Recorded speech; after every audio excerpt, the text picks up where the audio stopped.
ദേ അപ്പൂസ് വന്നു. എന്തൊക്കെയുണ്ട് കാന്താരി?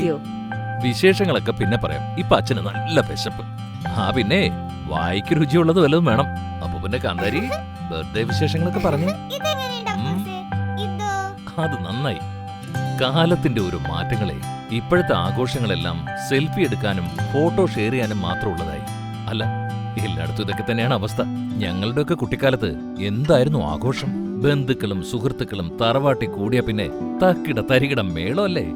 അടുക്കളയിൽ നിന്ന് തുടങ്ങും. ശുദ്ധമായ വെളിച്ചെണ്ണയിൽ തയ്യാറാക്കുന്ന നല്ല സ്വാദുള്ള വിഭവസമൃദ്ധമായ ഭക്ഷണങ്ങൾ.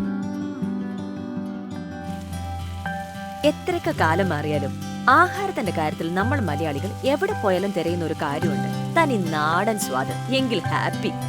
അത് ഹെൽത്തി ആണെങ്കിൽ ആഹാ ഡബിൾ ഹാപ്പി. ആഹാരത്തിന്റെ കാര്യത്തിൽ എനിക്ക് ഒരു കോംപ്രമൈസും ഇല്ല. Akshaya coconut oil. നല്ല രുചിയും സംതൃപ്തിയും ആരോഗ്യവും നൽകുന്ന ശുദ്ധമായ വെളിച്ചെണ്ണ.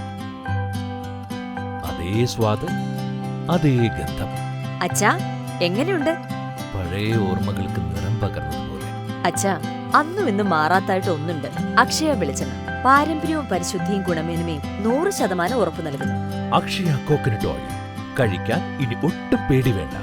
അക്ഷയ കോക്കനട്ട് ഓയിൽ ഇപ്പോൾ പുതിയ പാക്കറ്റിൽ.